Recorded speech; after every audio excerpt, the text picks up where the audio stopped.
কাতল মাছ চাষ। এই কাতল মাছ মিশ্র মাছ চাষে খুব জনপ্রিয় একটা মাছ এবং কি কাতল মাছের মাথাটা বড় হওয়ার কারণে এবং কি তেলযুক্ত মাথা হওয়ার কারণে খামারি ভাইয়ের কাছে কিন্তু এই মাছটা রেগুলার একটা পরিচিত একটা মাছ।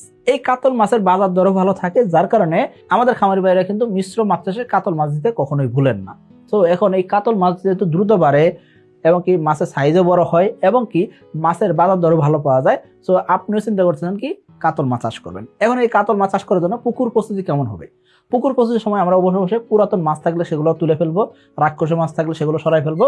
পুকুর শুকায় নিতে বললে সবচেয়ে ভালো হয় এবং কি দীর্ঘমেয়াদী যেহেতু চাষ ব্যবস্থাপনা, সেক্ষেত্রে পুকুর শুকায় তলদেশ ফাটা নিলে সবচেয়ে ভালো রেজাল্ট করা যায়। পুকুরে যদি রাক্ষসী মাছ থাকে সেগুলো আমরা মেরে ফেলার জন্য রুটেনন ব্যবহার করতে পারি। যদি আমরা আগের বছর তেলাপিয়া চাষ করে থাকি সেক্ষেত্রে আমরা গ্যাস ট্যাবলেট অর্থাৎ ফস্টক্সিন গ্রুপের মেডিসিন ব্যবহার করতে পারি। এই যে কাতল মাছ চাষ করবো অর্থাৎ কার্পেট মাছের মিশ্র চাষ করবো, এই ক্ষেত্রে পুকুরের গভীরতা 6 ফিট থেকে 8 ফিট হলে সবচেয়ে ভালো হয়। 4 ফিট 5 ফিট পানিতেও চাষ করা যায়, তবে মাছের গ্রোথ ভালো চাইলে 6 ফিট থেকে 8 ফিট গভীর হলে সবচেয়ে ভালো হয়। পুকুরে পানির গুণাগুণ কেমন হবে? পিএইচ এর মান থাকবে 7 থেকে 8 এর ভিতরে, এতে করে রেজাল্টটা ভালো আসে। সাধারণত পুকুর প্রস্তুতির সময় আমরা কি করি, শতাংশে 1 কেজি থেকে 1.5 কেজি পরিমাণ চুন প্রয়োগ করতে বলি। পুকুরে মাটির এবং পানির পিএইচ এর উপর নির্ভর করে আপনাকে চুন প্রয়োগ করতে হবে। 2026 সালের এসে তেলাপিয়া পোনার দাম নির্ধারণ করা হয়েছে প্রতি পিস 1 টাকা 45 পয়সা করে। তবে 2026 সালে জানুয়ারি ফেব্রুয়ারির মধ্যেও বুকিং করতে পারেন, তাহলে আপনি পাবেন প্রতি পিস 1 টাকা 30 পয়সা করে। তাহলে আর দেরি কেন, আজই এসে তেলাপিয়া পোনার অর্ডার করুন। এই যে আমরা কাতল মাছ চাষ করতে যাচ্ছি মিশ্র মাছ চাষে, সেক্ষেত্রে পোনার সাইজ কি হবে, কি সাইজের পোনা আমরা পুকুরে মজুত করব?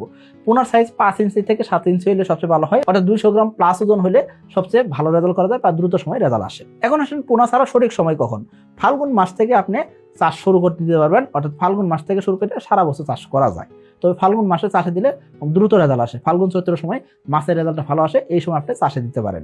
এখন 100% একটা পুকুর আছে, এই 100% পুকুরে কাতল মাছ কতগুলো দিবেন এবং অন্যান্য মাছগুলো কতগুলো করে দিবেন সেই সম্পর্কে আমরা একটু ধারণা রাখার চেষ্টা করি। দেখুন, কাতল মাছ দিব শতাংশে আমরা 2 পিস, অর্থাৎ 100% জায়গার জন্য 200 পিস কাতল দিলাম। উপরের স্তরের মাছ হিসেবে 200 পিস আমরা কাতল দিলাম। সিলভার কার্প আমরা 200 পিস বা 150 পিস দিতে পারি, আশা করি বুঝতে পারছেন।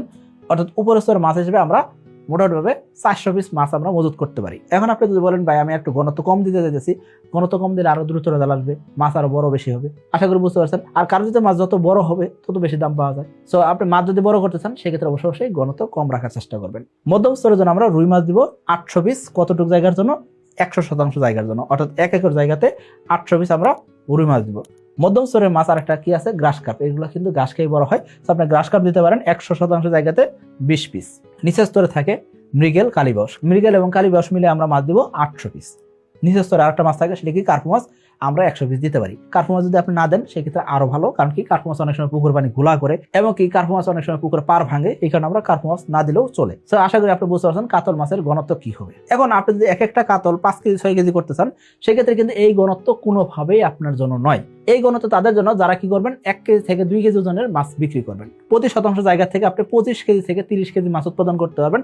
সর্বোচ্চ 35 থেকে 40 কেজি উৎপাদন করা যায় কার্প জাতের মাছের মিশ্র চাষের ক্ষেত্রে। এর বেশি কিন্তু উৎপাদন করা সম্ভব হয় না। অর্থাৎ 30 থেকে 40 কেজি মাছ উৎপাদন করা টার্গেট করে আপনি মিশ্র মাছ চাষ শুরু করতে পারেন।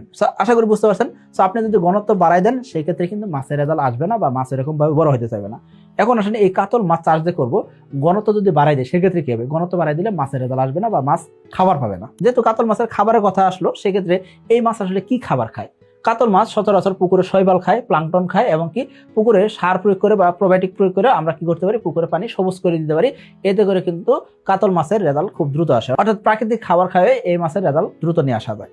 এখন এই কাতল মাছ চাষ করবো, সেই ক্ষেত্রে আমরা পুকুরে অন্যান্য মাছের তো চাষ করতেছি, এই অন্যান্য মাছের জন্য আমরা কি দিতেছি, নিয়মিত কার্প মাছের যে সুষম খাবার আছে সেই খাবারগুলো দিতেছি।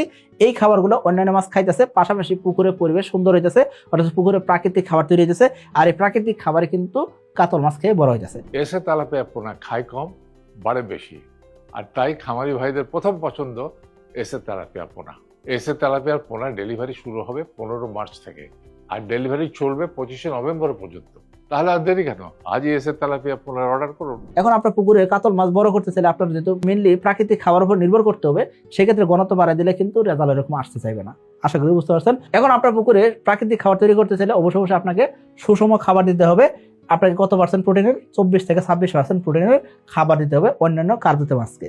অন্যান্য কার্প জাতীয় মাছের খাবার দিলেন, ওই খাবার কিছু অংশ থেকে প্রাকৃতিক খাবার তৈরি হবে। এর পাশাপাশি আপনি কি করবেন, মাসিক ডোজ হিসেবে প্রতি মাসে মাসে চুন দিয়ে আপনি কি করবেন, প্রোবায়োটিক এবং জিওলাইট প্রয়োগ করবেন। এতে করে দেখবেন কি পুকুরের পরিবেশ সুন্দর হইতেছে এবং কি প্রাকৃতিক খাবার বেশি তৈরি হইতেছে। এই যে আপনি প্রোটিন সমৃদ্ধ খাবারগুলো দিতে আছেন, কতটুকু দিবেন? প্রতি 100 কেজি মাছের জন্য 3 কেজি থেকে 5 কেজি খাবার দরকার হবে। সারাদিনে 3 কেজি থেকে 5 কেজি খাবার দরকার হবে। মাছের ওজন অনুযায়ী, মাছের বয়স অনুযায়ী আপনাকে খাবার দিতে হবে। এই খাবারটা কাকে দিয়েছি? এই খাবারটা মূলত আমার পুকুরে রুই আছে, মৃগেল আছে, কালীবাউস আছে, কার্পু আছে, এইসব মাছরে দিয়েছি। তো ওইসব মাছরে দিলে ওরা তো সম্পূর্ণ খাবার খাইতে পারে না, যে এইসব খাবার না খাইতে পারলে ওখান থেকে প্রাকৃতিক খাবার তৈরি হয়েছে। এই প্রাকৃতিক খাবার খেয়ে কিন্তু কাতল মাছের সবচেয়ে ভালো রেজাল্টটা আসে। এই যে আপনি 100% জায়গাতে 200 পিস কাতল মাছ দিচ্ছেন এবং আপনি মাছগুলো ছাড়ছেন কত পিসে কেজি? 4 পিস বা 5 পিসে কেজি, অর্থাৎ 200 গ্রাম প্লাস ওজনে মাছ ছাড়ছেন। এই মাছগুলা 8 থেকে 12 মাস পালন করলে আপনি বিক্রি উপযোগী সাইজ করে বিক্রি করতে পারবেন। আশা করি বুঝতে পারছেন। বাজারজাত যেহেতু করবেন, সেক্ষেত্রে কিভাবে বাজারজাত করবেন? বাজারে বড় কাতল মাছের চাহিদা বেশি থাকে, দাম বেশি থাকে।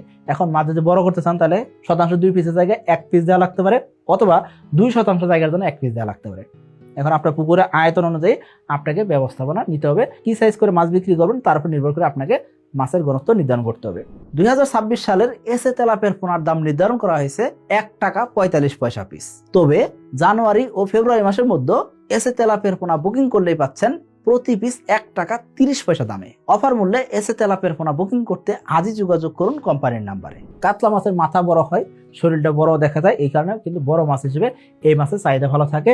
এবং কি আপনি জীবন্ত মাছ অথবা বরফে করেও কিন্তু মাছ বিক্রি করতে পারবেন। অর্থাৎ মাছ যদি মরেও যায় বা মাছ যদি বরফ করে বিক্রি করেন, সেক্ষেত্রে বিক্রি করতে সমস্যা হয় না। সচরাচর 1.5 কেজি প্লাস ওজনের কাতল না হলে বাজারে এরকম দাম পাওয়া যায় না। তো 3 কেজি, 4 কেজি, 5 কেজি, 10 কেজি ওজনের কাতল মাছের দাম ভালো পাওয়া যায়। তো বড় কাতল করতে হলে আপনাকে কার্প ফ্যাটেনিং করতে হবে। আর কার্প মাছের ফ্যাটেনিং কেমনে করতে হয় সেই সম্পর্কে আমাদের নেক্সট ভিডিও দেওয়া থাকবে, সেই ভিডিওটা আপনি দেখে নিতে পারেন। আশা করি বুঝতে পারছেন। কাতল মাছ চাষের ক্ষেত্রে আপনাকে প্রাকৃতিক খাবারের উপরে নির্ভরশীল বেশি হতে হবে এবং এই কাতল মাছ যখন চাষ করবেন সেই ক্ষেত্রে ঘনত্ব দিকে খেয়াল রাখতে হবে, পানির গভীরতার দিকে খেয়াল রাখতে হবে, পুকুর পানি সবুজ রাখার চেষ্টা করতে হবে। তাহলে দেখবেন কি ভালো রেজাল্ট করতে পারতেছেন। আশা করি বুঝতে পারছেন। সকলে ভালো থাকবেন, সুস্থ থাকবেন। আসসালামু আলাইকুম।